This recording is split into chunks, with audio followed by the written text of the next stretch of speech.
ராம் நகர்ல சோகன்னு பேர் கொண்ட ஒரு மீனவன் இருந்தான். அவன்கிட்ட பெரிய படகு இருந்தது. அதுல அவன் தினமும் காலையில போய் நதியில மீன்களை பிடிப்பான். சோகன் அந்த கிராமத்திலேயே பெரிய பணக்கார மீனவன். எல்லா மீனவர்களும் சோகனை பார்த்து ரொம்பவே பொறாமப்பட்டாங்க. ஆனா சோகன் தினமும் எல்லாரை விட அதிகமான மீன்களை பிடிச்சிட்டு வந்து மார்க்கெட்டுக்கு கொண்டு போய் அந்த மீன்களை விற்பான். அட சோகன் என்ன, நீங்க இவ்வளோ மீன்களை பிடிச்சு கொண்டு வரீங்க, அப்போ உங்களுக்கு நல்ல வருமானம்னு சொல்லுங்க. அது எல்லாமே அந்த மேல இருக்கிறவன் கொடுக்கறது தான். அந்த கடவுளோட அருளால எல்லாம் நல்லபடியா போயிட்டு இருக்கு. சரி, அதுக்காக உங்க தரப்புல இருந்து எங்க எல்லாருக்கும் பார்ட்டி கொடுங்க. இது போல சோகனோட மீன் வியாபாரம் நல்லபடியா போய்கிட்டு இருந்தது. சோகன் மனசளவுல ரொம்ப நல்லவன். அதனால அவனுடைய நண்பன் எப்பவும் பணம் ஆட்டைய போட்டுக்கிட்டே இருப்பான். ஆனா இந்த விஷயத்தினால அவனோட மனைவி விமலாவுக்கு ரொம்ப பொறாமையா இருந்தது. இந்த மாதிரி சமூக சேவை செஞ்சு உங்களுக்கு அப்படி என்னதான் கிடைக்குது? அப்படியே சமூக சேவை செய்ய வேண்டிய அவசியம் என்ன வந்ததுங்கிற? கடவுள் எல்லாருக்கும் தான் கை கால் கொடுத்திருக்காரு. அவங்க நல்லபடியா உழைக்கட்டும், நல்லபடியா சாப்பிட்டோம். நீ சொல்றது ரொம்ப சரிதாம்மா. ஆனா இப்போ நமக்கு எந்த விதமான குறைகளும் கிடையாது. அதனால நண்பர்களுக்கு ஏதோ பார்ட்டி கொடுக்கறதுல என்ன தப்பு இருக்கு? இதெல்லாம் பந்தா நமக்கு தேவைப்படும் போது நம்ம உதவிக்கு யாரும் வரமாட்டாங்க. ஒரு நாள் சோகனோட பழைய நண்பன் ரமேஷ் சோகனை பார்க்க வந்தான். ரமேஷ் எப்பவும் சோகனோட பணத்துல கண்ணை வச்சுக்கிட்டே இருப்பான். என்னப்பா இது, ரொம்ப ஆடம்பரமான வீடு கட்டி வச்சிருக்கிற? நான் என்ன சொல்றது, என் பிசினஸ்ல பயங்கர நஷ்டமாயிடுச்சுப்பா. 2 வேளை சாப்பாடு கிடைக்கிறதே ரொம்ப திண்டாட்டமா இருக்குப்பா. கேக்குறதுக்கே ரொம்ப கஷ்டமா இருக்கு. உனக்கு ஏதாவது தேவைப்படுச்சுன்னா கண்டிப்பா என்கிட்ட கேளுப்பா. ஆனா ரமேஷ் அண்ணன், உங்களோட ட்ரெஸ் செருப்பு இதெல்லாம் பார்த்தா அப்படி ஒன்றும் தெரியவே இல்லையே. அதாவது சாப்பாட்டுக்கு குறை இருக்கிற மாதிரி தெரியலையே. அப்புறம் உங்களோட வைரம் உங்க ஷர்ட் பட்டனை தாண்டி வெளியே வந்துடும் போல இருக்கு. இதெல்லாம் பழசுமா, இப்போ புதுசா வாங்கறதுக்கு எங்க கையில ஏதுமா பணம்? சோகன் ரமேஷ் அழறத பார்த்துட்டு அவனுக்கு கடனா கொஞ்சம் பணம் கொடுத்தான். ரமேஷ் அங்கிருந்து பணத்தை வாங்கிக்கிட்டு ரொம்ப சந்தோஷமா போனான். ஆனா விமலா சோகன் மேல ரொம்ப கோவப்பட்டா. சோகன் என்ன நினைச்சுக்குவான்னா, நல்ல காரியங்கள் செய்யறத விமலா தடுக்கிறான்னு நினைச்சுப்பான். ஆனா அப்படி கிடையாது. இன்னைக்கு நிறைய மீன் கையில கிடைச்சிருக்கு, நல்ல வருமானம் கிடைக்கும். இத கொண்டு போய் மார்க்கெட்ல வித்துறேன். சோகனோட மீன்கள் எல்லாமே உடனடியா வித்துடுச்சு. இத பார்த்துட்டு சோகனுக்கு ரொம்ப சந்தோஷமாயிடுச்சு. சீக்கிரமா அவனோட பொருட்களை எடுத்துக்கிட்டு வீட்டுக்கு திரும்பி வந்தான். என்ன ஆச்சு, இன்னைக்கு சீக்கிரமா வீட்டுக்கு வந்துட்டீங்க? இன்னைக்கு நிறைய மீன் பிடிக்க முடியலையா? ஏன் அதை கேக்குற? இன்னைக்கு எனக்கு நல்ல வியாபாரம் நடந்தது. மீன்கள் எல்லாமே கொண்டு போன அடுத்த நிமிஷமே வித்துடுச்சு. கொஞ்ச நேரத்துக்கு அப்புறம் சோகனோட வீட்டுக்கு வெளியில ஜனங்க ஒரு கூட்டமா வந்தாங்க. அப்புறம் எல்லாரும் சோகன் ஒழிகன்னு கத்துனாங்க. சோகனுக்கும் விமலாவுக்கும் எதுவுமே புரியல அங்க என்ன நடக்குதுன்னு. இவங்கள எதுக்காக இப்படி கத்துறாங்க தெரியலையே. வா, வெளியில போய் என்ன ஏதுன்னு பாப்போம். சோகனும் விமலாவும் வெளியே போனாங்க. அங்க ஜனங்க ரொம்ப கோவத்தோட இருந்தாங்க. என்னாச்சுங்க, நீங்க எல்லாம் ஏன் இவ்வளவு கோவமா இங்க கத்திட்டு இருக்கீங்க? உன்னோட மீன்களை சாப்பிட்டு இங்க நிக்கிறவங்க எல்லாருக்கும் உடம்பு சரியில்லாம போச்சு. அப்புறம் சில பேர் ஹாஸ்பிட்டல்ல அட்மிட் ஆயிருக்காங்க. நீங்க என்ன சொல்றீங்க? நான் எப்பவும் போல நதியில இருந்து ஃப்ரெஷ்ஷான மீன்களை தான் புடிச்சு கொண்டு வந்தேன். அதெல்லாம் எங்களுக்கு தெரியாது. நீ இவங்க எல்லாருக்கும் அந்த பணத்தை திருப்பி கொடுக்கணும். அது மட்டும் இல்ல, அவங்களுக்கு உண்டான வைத்திய செலவை நீ தான் பாத்துக்கணும். அப்புறம் அதுக்கு நஷ்ட ஈடும் கொடுக்கணும். இது எப்படி ஆச்சுன்னு சோகனால கொஞ்சம் கூட புரிஞ்சுக்க முடியல. ஆனா சோகன் ரொம்ப நேர்மையான ஒரு மனுஷன். அதனால அவன் எல்லாருக்கும் பணத்தை திருப்பி கொடுத்தான். அப்புறம் அவன் வித்த மீன்களால பாதிக்கப்பட்ட ஜனங்களை பார்க்கறதுக்கு ஹாஸ்பிட்டலும் போனான். இப்ப நம்ம கிட்ட அவ்வளவு பணம் கிடையாதுங்க. இருந்த பணத்தை மீன் சாப்பிட்டு நோயாளி ஆனவங்க எல்லாருக்கும் கொடுத்தாச்சு. இப்போ இந்த வீடும் என்னுடைய படகு மட்டும்தான் மீதி இருக்கு. படகை வித்துட்டா நாம எப்படி சம்பாதிப்போம்? நாம இந்த வீட்டை வித்துதான் ஆகணும். சரி, நான் என்னோட வாழ்க்கைய உங்க கூட அந்த படகுல கூட நடத்திப்பேன். சோகன் தன்னோட வீடை வித்துட்டான். சோகனும் விமலாவும் அவங்களோட படகுல போய் வாழ்ந்தாங்க. சோகன் எப்பவும் போல மீன்களை பிடிச்சு மார்க்கெட்ல கொண்டு போய் விற்கிறதுக்கு போனான். மீன் வாங்குங்க, சுவையான மீன். அன்னையோட பொழுதும் போயிடுச்சு. ஆனா சோகன் கொண்டு வந்த ஒரு மீனும் விற்கல. சோகனுக்கு ரொம்பவே கவலையாயிடுச்சு. என்னப்பா சோகன், உன்னுடைய மீன் ஒண்ணு கூட விக்கல போல இருக்கு. என்ன சொல்றது, காலையில இருந்து முயற்சி பண்றேன், ஆனா யாருமே மீன் வாங்க மாட்டேங்கிறாங்க. எல்லாரும் உன்னுடைய மீனை பார்த்து பயந்துட்டாங்கப்பா.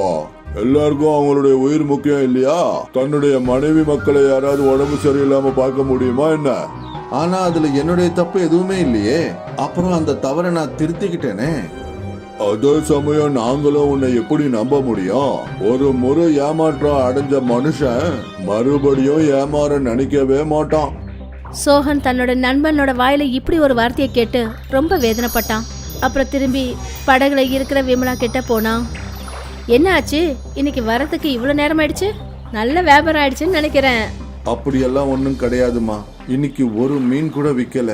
யாருமே நம்ம கிட்ட மீன் வாங்க விருப்பப்படல. அப்ப நீங்க ஏன் உங்க நண்பன் ரமேஷ் கிட்ட உதவி கேட்க கூடாது? நீங்களும் அவருக்கு தேவைப்பட்ட சமயத்துல எவ்வளவு உதவி செஞ்சிருக்கீங்கல்ல. இப்போ எல்லாமே மாறி போச்சு. என்கிட்ட பணம் இருக்கிற வரைக்கும் ஜனங்க என்கிட்ட உதவி கேட்டு வந்தாங்க. இப்போ எல்லாரும் என்னுடைய நிலைமைய பார்த்து கேலி பண்றாங்க. நாம நாளைக்கு மறுபடியும் மீன்களை பிடிச்சு நதிக்கு அந்த புறம் இருக்கிற கிராமத்துல கொண்டு போய் விற்போம். அங்க யாருக்கும் நம்மள தெரியாது. சரிம்மா, நீ சொல்றன்னா நாளைக்கு நாம அந்த கிராமத்துக்கும் போய் பார்ப்போம். மறுநாள் சோகனும் விமலாவும் மீன் பிடிக்கிறதுக்காக தண்ணியில அவங்களோட படகை நதியில செலுத்தின போது மத்த மீனவர்கள் எல்லாம் அவங்கள விரோதம் பண்ண ஆரம்பிச்சாங்க. நீ நதியில உன்னுடைய படகை செலுத்தவே கூடாது. அந்த மாதிரி ஏன் சொல்றீங்க மதனண்ணா? ஒரு முறை எங்களுடைய உயிரை நீ ஆபத்துல சிக்க வச்சுட்ட.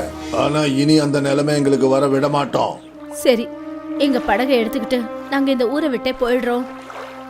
விமலாவும் சோகனும் அவங்களோட படகை எடுத்துக்கிட்டு நதியில போனாங்க. பல மணி நேரமா படகுல போய்கிட்டே இருந்தாங்க. அக்கம் பக்கத்துல அவங்களுக்கு எந்த கிராமமும் தெரியல.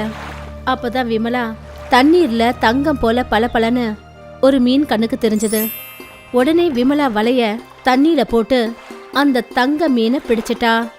இது ஏதோ மாய மீன் மாதிரி தெரியுது. இதோட நிறத்தை பாரு, தங்கம் போல மின்னுது. ஒருவேளை இந்த தங்க மீனை மார்க்கெட்ல வித்தோம்னா நல்ல பணம் கிடைக்கும்.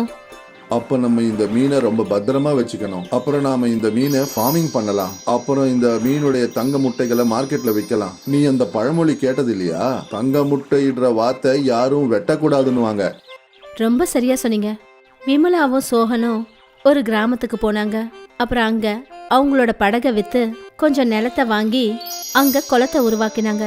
அப்புறம் தங்க மீன்களோட ஃபார்மிங் ஆரம்பிச்சாங்க. கொஞ்ச நாள்ல அந்த தங்க மீன் தங்க முட்டைகளை கொடுத்துச்சு. நாம இந்த தங்க முட்டைகளை வித்து நிறைய பணம் சம்பாதிக்கலாங்க. மெல்ல மெல்ல தங்க முட்டைகளை வித்து விமலாவும் சோகனும் மறுபடியும் பணக்காரங்களானாங்க. மறுபடியும் அவங்க கிராமத்துக்கே வந்தாங்க. சோகன் கிட்ட இருக்கிற பணத்தை பார்த்து கிராமத்து ஜனங்க மறுபடியும் சோகன் கிட்ட பணம் கேட்டு வந்தாங்க. அட, நண்பர்கள் பேசுறத தப்பாவே எடுத்துக்கூடாதுப்பா. நீ என்னுடைய ஜிகிரி தோஸ்துப்பா. இந்த நண்பன்னு பொய்யான நாடகம் ஆடுறத நிறுத்து. எங்களுக்கு தேவைப்பட்ட நேரத்துல எங்களை கிண்டல் பண்ணி கஷ்டப்படுத்தி கை கொட்டி சிரிச்சிங்க. இங்க இருந்து போயிடு. சோகன் அப்பதான் மனிதர்களை புரிஞ்சுக்க ஆரம்பிச்சான். அப்புறம் ஏமாத்துற நண்பர்கள் கிட்ட இருந்து விலகியே இருந்தான். தங்க மீனோட உதவியால அவனுடைய வாழ்க்கை நல்லபடியா போய்கிட்டு இருக்கு. வசைங்கிற கிராமத்துல ஒரு எழுத படிக்க தெரிஞ்ச இளைஞன் இருந்தான். அவன் பேரு யோகேஷ். அந்த யோகேஷோட கல்யாணம் அந்த கிராமத்தை சேர்ந்த ஒரு பொண்ணு சிவந்தா கூட நடந்துச்சு. சிவந்தா மீனவ குடும்பத்தை சேர்ந்த ஒரு பொண்ணு. கல்யாணத்துக்கு அப்புறம் 2 பேரும் ரொம்ப சந்தோஷமா வாழ்ந்தாங்க. சிவந்தா தினமும் யோகேஷுக்கு டிஃபன் கொடுத்து அனுப்புவா. அப்புறம் யோகேஷ் தினமும் தவறாம தன்னோட வேலைக்கு போனாரு. இவங்களுடைய வாழ்க்கை ரொம்ப நல்லா போயிட்டு இருந்துச்சு. அப்புறம் 2 வருஷத்துக்கு அப்புறமா சிவந்தாவுக்கு ஒரு அழகான ஆண் குழந்தை பிறந்தது. இவங்க 2 பேரோட சந்தோஷத்துக்கு எல்லையே இல்லாம இருந்தது. ஆனா ஒரு நாள் யோகேஷ் தன்னோட கையில ஒரு லெட்டரை எடுத்துக்கிட்டு வீட்டுக்கு திரும்பி வந்தாரு. அவர் அந்த லெட்டரை கையில வச்சுக்கிட்டு ஓன்னு அழ ஆரம்பிச்சிட்டாரு. என்னாச்சு உங்களுக்கு? எதுக்காக இப்படி அழுவுறீங்க? என்னுடைய வேலை. உங்க வேலைக்கு என்ன ஆச்சு? நான் எங்க வேலை பார்த்துக்கிட்டு இருந்தேனோ அந்த கம்பெனிய மூடிட்டாங்க.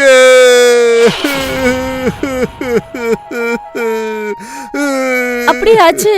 ஆனா நீங்க இப்படி அழாதீங்க. உங்களுக்கு நிச்சயமா வேற எங்கயாவது ஒரு வேலை கிடைக்கும். ஆனா இந்த குடும்பத்தை நான் இனி எப்படி நடத்த முடியும்? யோகேஷ் தேம்பி தேம்பி அழ ஆரம்பிச்சிட்டாரு. ஒரு நாள் முழுக்க வேலை செஞ்சு சிவந்தா வீட்டுக்கான செலவை பத்தி மட்டும்தான் யோசிச்சா. அவ ராத்திரி தூங்கும் போது, நீங்க எதுக்கும் கவலைப்படாதீங்க, நான் நிச்சயமா ஏதாவது ஒண்ணு செய்வேன். நீங்களும் வேற வேலை தேடிக்கிட்டு தானே இருக்கீங்க, இது சாதாரண விஷயம்தான், சீக்கிரமே எல்லாம் நல்லபடியாயிடும். அப்புறம் மறுநாள் விடிய காலையில சிவந்தா மீன் வாங்கறதுக்காக மீன் வியாபாரி கிட்ட போனா. அந்த மீன் வியாபாரி கிட்ட மீனை வாங்கிக்கிட்டு இவ அவங்களுக்கு பைசாவை கொடுத்தா. அப்புறம் கிராமத்துக்கு திரும்பி வந்து, மீன் வாங்கலையோ, மீன் வாங்கலையோ, நல்ல நல்ல மீன் எல்லாம் கொண்டு வந்திருக்கேன், வாங்கலையோ. சிவந்தா ஒவ்வொரு கிராமமா போய் மீன் விற்க ஆரம்பிச்சா. நாள் முழுக்க வேலை செஞ்சதுனால அவளுக்கு நல்ல வருமானம் வர ஆரம்பிச்சது. அவ சம்பாரிச்ச பணத்துல கொஞ்சம் பணத்தை எடுத்து வீடு வாங்கறதுக்காக சேகரிச்சு வச்சா. மிச்சம் இருக்கிற பணத்தை பத்திரமா எடுத்து பானைக்குள்ள போட்டு வச்சா. யோகேஷும் தினமும் ரெடியாகி வேலை தேடுறதுக்காக கிளம்பி போனாரு. ஆனா பாவம், தினமும் வேலை கிடைக்காம திரும்பி வந்தாரு. இப்படி ஒரு சூழ்நிலை பல மாதங்களா நடந்துகிட்டு இருந்தது. சிவந்தா தினமும் மீன் வியாபாரம் பண்ணிக்கிட்டு இருந்தா. மீன் வாங்கலையோ, மீன் வாங்கலையோ, நல்ல நல்ல மீன் எல்லாம் கொண்டு வந்திருக்கேன், வாங்கலையோ. அப்புறம் சாயந்தரம் வேலையில யோகேஷ் எப்போ சோர்ந்து போய் உக்காந்துருக்காரோ அப்ப அவருக்கு எண்ணெய போட்டு மாலிஷ் பண்ணுவா. ஒரு நாள் சிவந்தா சேகரிச்சு வச்சிருந்த பைசாவை எடுத்து பார்த்தா. அது நிறைய சேர்ந்திருந்தது. அவ யோகேஷ் கிட்ட போய், நான் என்ன சொல்றேன்னா, நீங்க எதுக்காக ஒரு வேலையை தேடி அலையணும், நீங்களே சொந்தமா ஒரு வியாபாரம் பண்ணலாம்ல. வியாபாரம் பண்ணணும்னா அதுக்கு அதிகமா பணம் தேவைப்படும், அதுக்கு நான் எங்க போறது? சிவந்தா சேர்த்து வச்சிருந்த அந்த பணத்தை எடுத்துக்கிட்டு வந்தா. இதெல்லாம் நான் சேர்த்து வச்ச பணம், இத வச்சு நீங்க ஒரு வியாபாரத்தை ஆரம்பிங்க. சிவந்தா சேர்த்து வச்சிருந்த பணத்தை பார்த்து யோகேஷ்க்கு ரொம்பவே சந்தோஷமாயிடுச்சு. அதுக்கப்புறம் யோகேஷ் அந்த கிராமத்துல ஒரு கடைய திறந்தாரு. இதுக்கப்புறம் யோகேஷ் சிவந்தாவோட வாழ்க்கையில நல்ல மேலும் மேலும் உயர்ந்துகிட்டே போயிட்டு இருந்தாங்க. அதுக்கப்புறம் சிவந்தா கிராமத்தை சுத்தி சுத்தி மீன் விக்கிற வேலைய நிரந்தரமா நிறுத்திட்டா. நமக்கு இந்த கதையில இருந்து என்ன தெரியுதுன்னா, முயற்சி பண்றவங்க வாழ்க்கையில என்னைக்குமே தோல்வி கிடையாது.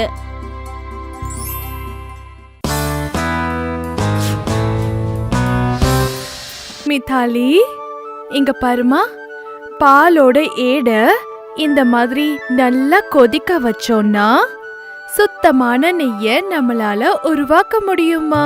சரி பாட்டிமா. நம்ம ஊறுகாய் செய்யணும்னு நினைச்சோம்னா அதுக்கு நம்ம மாங்காய இந்த மாதிரி நல்லா நம்ம காய வைக்கணும், புரியுதா? ஏன் பாட்டிமா? ஏன்னா மாங்காயில கொஞ்சம் தண்ணி இருந்தாலும் சரிம்மா, மசாலாவை நம்ம கலந்ததுக்கு அப்புறம் மாங்காயில ருசி இருக்காது. சரி பாட்டிமா, எனக்கு புரிஞ்சிருச்சு. இந்த மாதிரி மித்தாலி தன்னோட பாட்டி கிட்ட இருந்து நிறைய விஷயங்களை கத்துக்கிட்டா. மித்தாலிக்கு சமைக்கிறதுன்னா ரொம்ப ரொம்ப பிடிக்கும். நாட்கள் கடந்துச்சா. இப்ப மித்தாலி ஒரு அழகான இளம் பெண்ணா வளர்ந்துட்டா. பாட்டிமா மித்தாலிய ரொம்ப நல்ல பையனான மகேஷ்க்கு கல்யாணம் பண்ணி வச்சாங்க. மித்தாலியும் மகேஷும் ஒன்னா ரொம்ப சந்தோஷமா இருந்தாங்க. ஒரு வருஷத்துக்கு அப்புறமா மித்தாலிக்கும் மகேஷ்க்கும் ரெட்ட குழந்தைங்க பிறந்தாங்க. அவங்க பேரு ஆலோக், ஆதித்யான்னு வச்சாங்க. அவங்க வாழ்க்கை ரொம்ப அழகா போயிட்டு இருந்துச்சாம். மகேஷ் தன்னுடைய பொறுப்பை ரொம்ப நல்லா நிறைவேற்றிட்டு இருந்தாரு. கொஞ்ச நாளைக்கு அப்புறம் மித்தாலியோட பாட்டிமா இறந்துட்டாங்க. அவ அழுது அழுது அவன் நிலைமை ரொம்ப மோசமாயிடுச்சான். இப்ப இந்த உலகத்துல மித்தாலிக்குன்னு சொல்லிக்கா 3 சொந்தம் தான் இருந்துச்சான். மகேஷ் அப்புறம் அவளோட 2 குழந்தைங்க. மித்தாலி தன்னை தானே சமாதானப்படுத்திக்கிட்டா. அதுக்கப்புறம் தன்னுடைய குழந்தைகளையும் கணவரையும் நல்லா பாத்துக்கிட்டா. ஆனா கடவுள் மித்தாலியுடைய வாழ்க்கையில சந்தோஷத்தை குறைவாதான் எழுதி இருந்திருக்காரு. மகேஷ் ஒரு ஆக்சிடென்ட்ல அடிபட்டுட்டாரு. அதனால அவர் படுத்த படுக்கையா ஆயிட்டாரு. மித்தாலி என்ன பண்றதுனே புரியாம ரொம்ப குழம்பி போயிருந்தா. அவளுக்கு தன்னையும் தன்னுடைய குழந்தைங்களையும் எப்படி பாத்துக்கணும் தெரியல. கொஞ்ச நாள்ல அவங்க சாப்பிடுறதுக்கு வீட்ல எதுவுமே இல்ல. அவங்க கிட்ட மருந்து வாங்கறதுக்கு கூட பணம் இல்ல. அதுக்கப்புறம் ஒரு நாள் மகேஷும் இந்த உலகத்தை விட்டு போயிட்டாரு.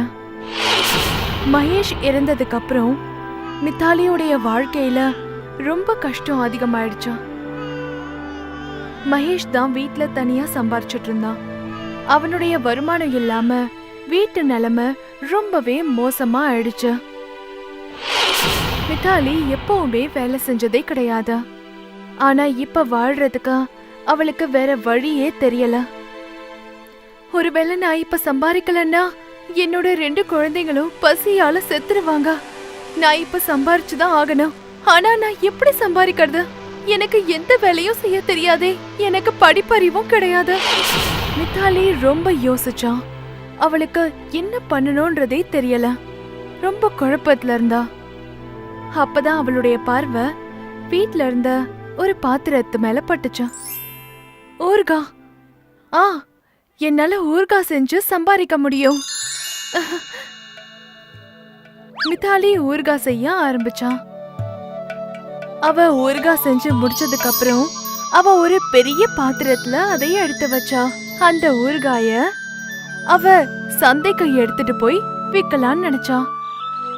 அவ சந்தையில கத்தி கத்தி ஊர்காய விற்பனை செஞ்சுட்டு இருந்தா.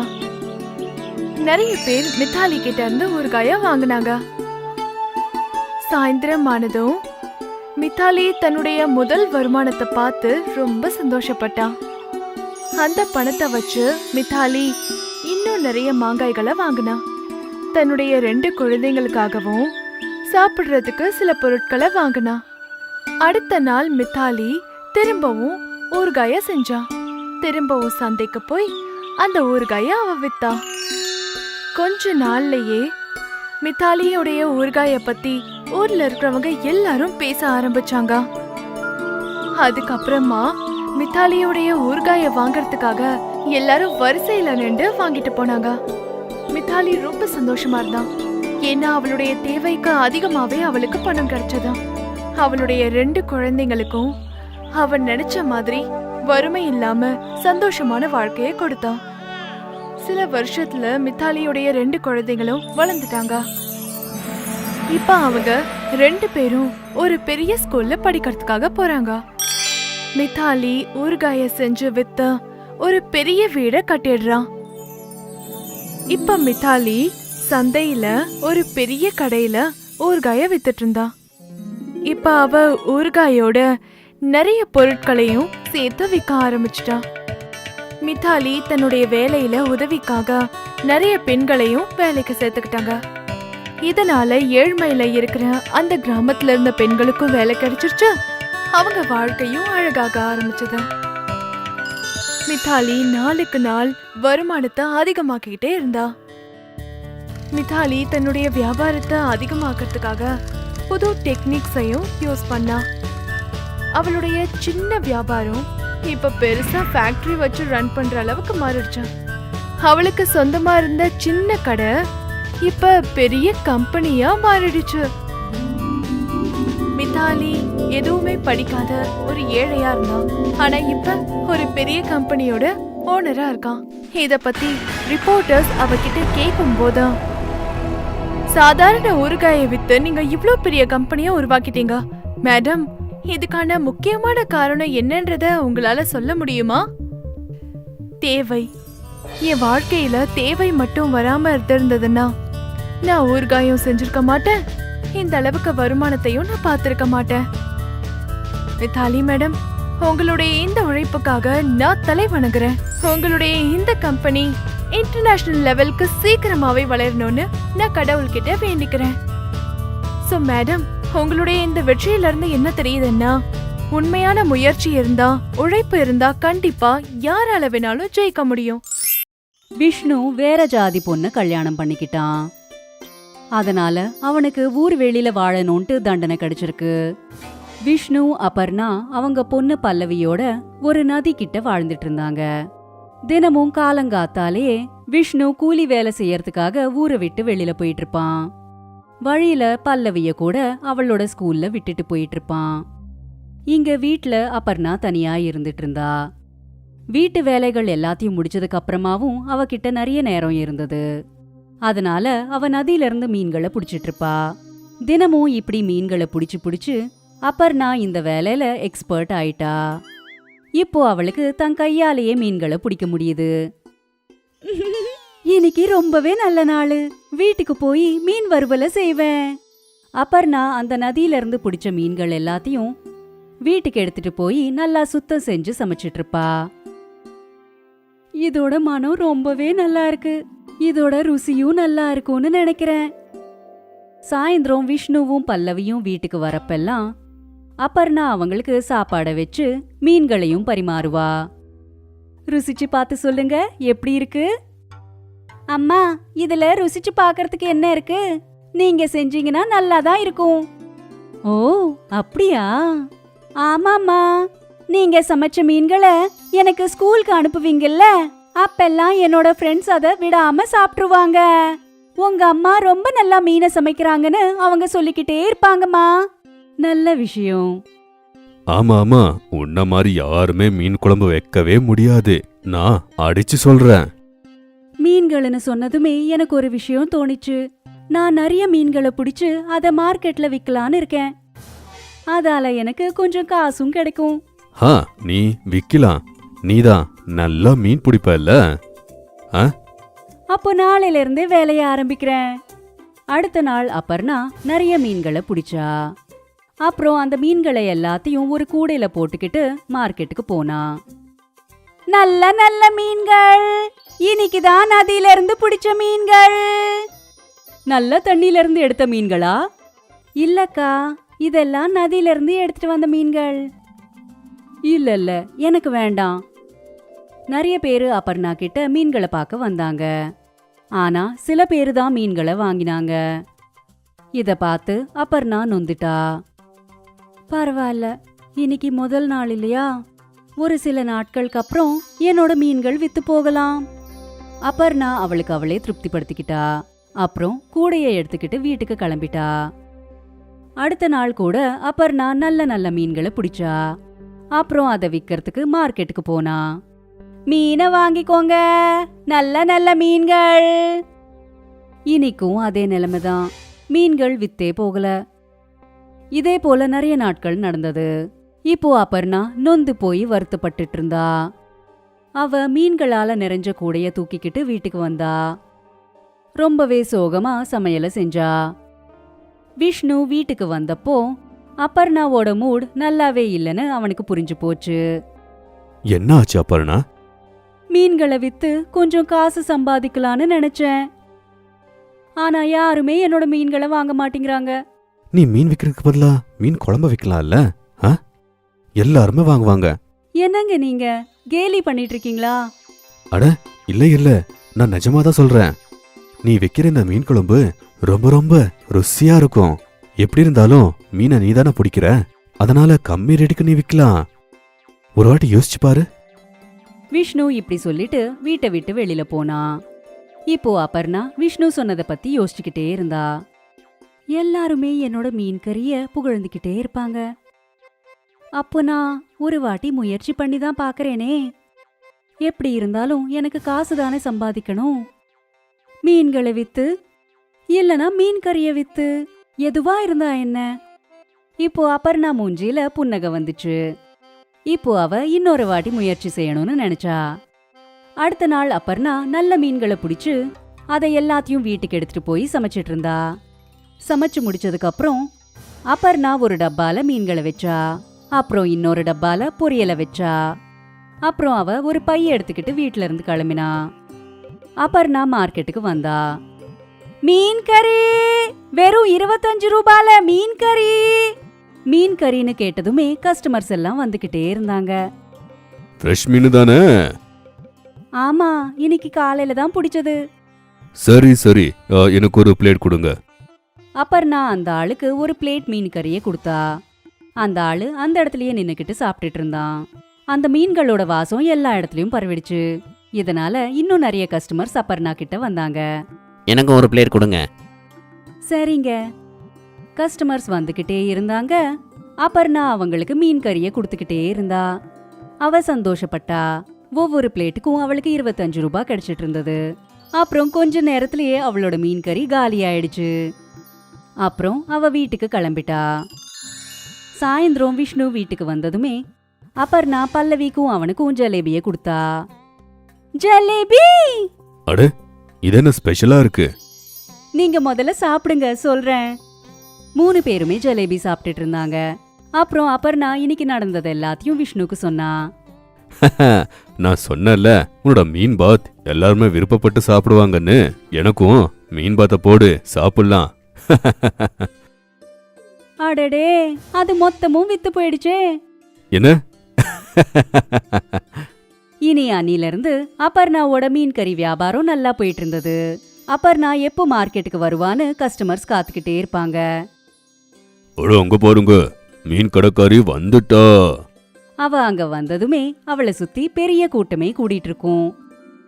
அவ சம்பாதிச்ச காசு வச்சு அபர்ணா வீட்டை ரிப்பேர் பண்ண வச்சா. விஷ்ணுவும் அபர்ணாக்கு மீன் கறியை செஞ்சு விற்கிறதுக்கு உதவி செஞ்சிட்டு இருப்பான். இப்போ விஷ்ணு கூலி வேலைய விட்டுட்டான். கணவன் மனைவி 2 பேரும் சேர்ந்து மீன் கறியை வித்துட்டு இருந்தாங்க. மார்க்கெட்ல ஒரு கடையும் ஆரம்பிச்சிட்டாங்க. அவங்களோட மீன் கறி பிசினஸ் சூப்பரா போச்சு. அப்புறம் கொஞ்ச நாள்லயே அபர்ணா ஊர்ல மீன் கறிக்காரின்னு பிரபலமாயிட்டா. இப்போ அவளோட குடும்பம் மொத்தம் இந்த வேலையில அவளுக்கு உதவி செஞ்சிட்டு இருந்தாங்க.